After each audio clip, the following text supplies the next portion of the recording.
Start है Mansi. Most important question, जितने important लगा सकते हैं इसके अंदर उतने लगा लेना।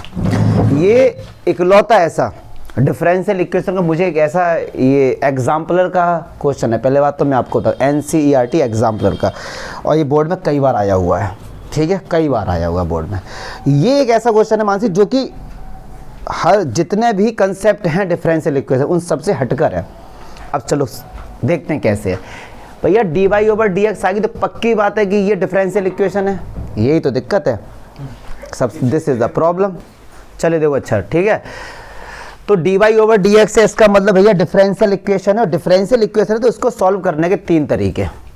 सबसे पहला वेरिएबल सेपरेबल मेथड, मतलब x को एक तरफ y को एक तरफ, भैया हो ही नहीं सकते, इम्पॉसिबल, इम्पॉसिबल, क्योंकि x प्लस वाई यहाँ पर एक एंगल है, इनको आप सेपरेट कर ही नहीं सकते, तो वेरिएबल सेपरेबल खत्म। फिर उसके बाद आता है होमोजीनियस फंक्शन। होमोजीनियस फंक्शन कहता है कि x की जगह लैम्डा x और y की जगह लैम्डा y पुट करो, लैम्डा कॉमन नहीं आ रहा है, ठीक है। दूसरा आता है लीनियर डिफरेंशियल इक्वेशन, उसकी जो स्टैंडर्ड फॉर्म होती है वो इस तरीके से होगी, dy/dx plus py equals to q, ठीक है, मतलब y अलग हो और उसके साथ कोई एक फंक्शन हो x का, इम्पॉसिबल, यस और नो। तो यार सर तीनों जो मेथड है सॉल्व करने के डिफरेंशियल इक्वेशन के, सर वो तो यहाँ लगेंगे नहीं, अब करें क्या। अब और dy/dx है डिफरेंशियल इक्वेशन भी, और एग्जाम में आया हुआ क्वेश्चन है, और NCERT एग्जाम्पलर का है, तो क्वेश्चन में दम तो है मतलब, और होगा भी सॉल्व, इन्हीं तीन ही मेथड से किसी से होगा। तो अब क्या है, अभी तक जितने क्वेश्चन थे भाटी, तो वो जितने मेथड थे उनसे रखे रखे मिल जाते थे, लेकिन यहाँ पे रखा हुआ नहीं मिलेगा, यहाँ पे बनाना पड़ेगा हमें इसको, ठीक है मानसी। तो देखिए क्या एक चीज जो आपके दिमाग में आनी थी कि सर x प्लस वाई दोनों में एक है, दोनों में एक जैसे, तो हमने क्या किया, लेट किया x प्लस वाई को t लेट कर लिया। हमने क्या लेट कर लिया, t लेट कर लिया। मुझे नहीं लगता इसमें कोई भी दिक्कत होनी चाहिए। अब देख लो, छोड़ो ज़्यादा, छोड़ दो करण, छोड़ दो, ठीक है सर। और इसका x के रेस्पेक्ट में डिफरेंशिएशन किया, तो x का 1 हो गया, y का dy ओवर, इसका हो गया dt ओवर, क्लियर है जी।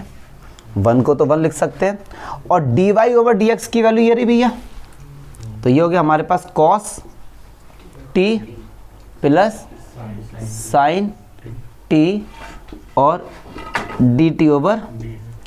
अब सुनो, अब ये वेरिएबल सेपरेबल से हो सकता है, ये पूरा फंक्शन t में है, ये t के पास आ जाएगा और dx अकेला इस तरफ आ जाएगा। क्या हुआ, चमका, मतलब इसके नीचे 1 लिख सकते हैं ना क्रॉस मल्टीप्लाई करके, तो ये dx तो क्रॉस मल्टीप्लाई करके हम इस तरफ लेके आ गए, और dt के नीचे ये पूरा आ गया।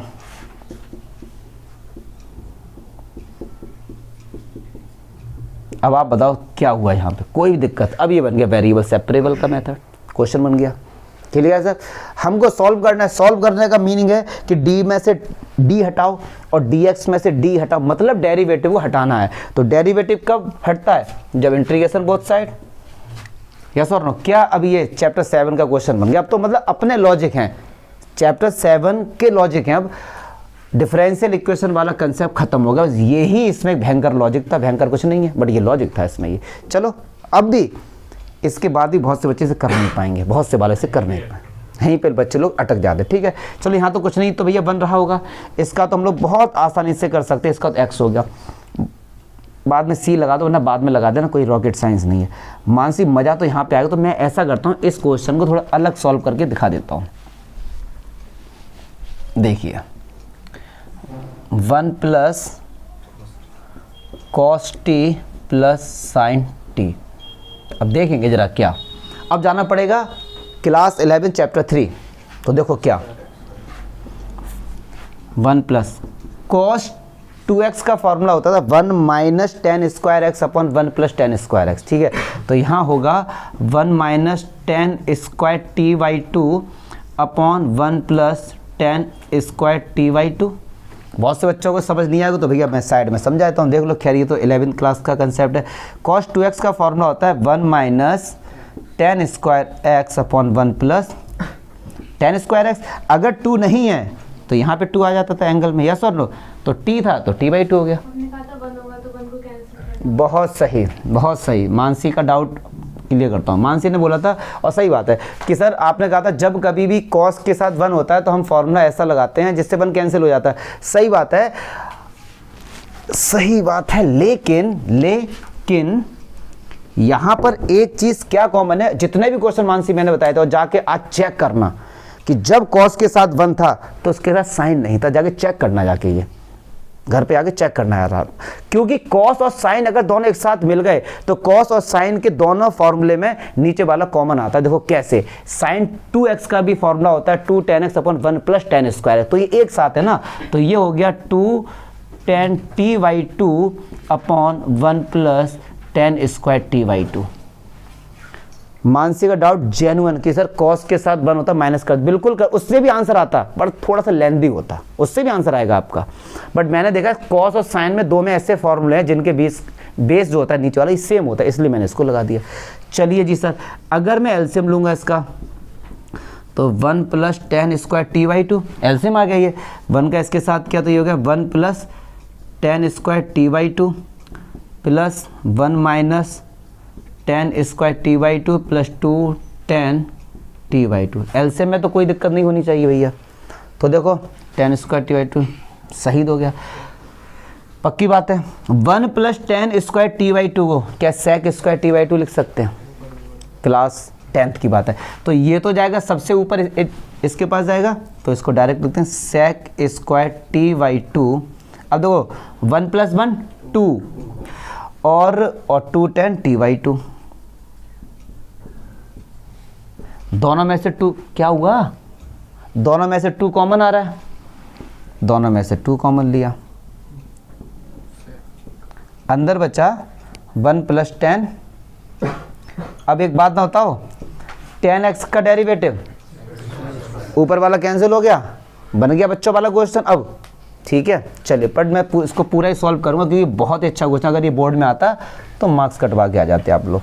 मानसी दिख रहा है बेटे ये, तो मैं लेट करता हूँ 1 प्लस tan t/2 को मैं लेट कर लेता हूँ मान लो z, ठीक है। 1 का डेरिवेटिव तो भैया 0 हो गया, tan t/2 का sec स्क्वायर t/2, फिर t/2 का क्या होगा 1/2, यस और नो, जग जाओ ना, जग जाओ यार, ऐसे लग रहा है मैं अकेला सॉल्व कर रहा हूँ, टफ है क्या ये, तो बताओ ना फिर। नहीं छोड़ो यार, इजी छोड़ो, मतलब क्या हुआ, इतना जोश क्यों आज।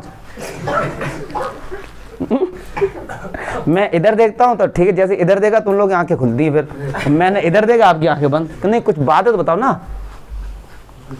क्या करूं मैं, नाचूं क्या यहाँ पे फिर मैं, मतलब क्या तुम लोग, इतना इंपॉर्टेंट क्वेश्चन, मैं इसका इंतजार कर रहा था यार कि आप आओगे तो आपको इंपॉर्टेंट क्वेश्चन कराएंगे। नहीं कंसंट्रेट कर रहा यार, ओ भाई आ रही तुम लोगों को तो नहीं, कोई कमी हो रही तो बताओ यार, क्या इजी क्वेश्चन नहीं, देखो ये मैंने पहले ही बोला था, ये 25 क्वेश्चन ऐसे रहेंगे यार कि इनमें लॉजिकल है, अगर बोर्ड में आ गए तो फिर छोड़ने के अलावा कोई ऑप्शन नहीं होगा ना, तो समझो यार, ऐसे मत करो, ये बड़े अच्छे क्वेश्चन, इज्जत दो यार इन्हें। अब सुनो, हाँ यार ऐसे मत करो भैया, ठीक है सर। dt की वैल्यू ये निकल के आएगी, मुझे नहीं लगता कोई भी डाउट होना चाहिए। चलिए सर, तो देखो 1/2 ये हमारे पास sec स्क्वायर t/2, इस पूरे को क्या लेट कर लिया था, ठीक है सर, और ये हो गया 2dz upon sec square t/2, इससे ये कैंसिल हो गया, इस 2 से ये 2 कैंसिल हो गया, अब 1/z का क्या हो गया, पक्की बात है, पक्की बात है सर। तो इस पूरे को सॉल्व करके आंसर क्या निकल गया है हमारे पास, log z, और ये c बाद में लगा देना, कोई ऐसी मतलब रॉकेट साइंस नहीं है इसका कोई। चलिए अच्छा, z को क्या लेट गया था 1 प्लस tan t/2, और t को क्या लेट गया था, this is your answer, 3 line का आंसर है। लेकिन अच्छा क्वेश्चन, तो मुझे नहीं पता आप लोग का क्यों आज ऐसा बिहेवियर, मुझे नहीं पता, बट ये क्वेश्चन बहुत इंपॉर्टेंट था यार। चलो पंकज का तो चलो बनता है, ठीक है, तुम लोगों का क्यों यार बनना है यार, माँ जी बहुत गलत बात है यार। चलो पहले इसे बंद करूँ फिर।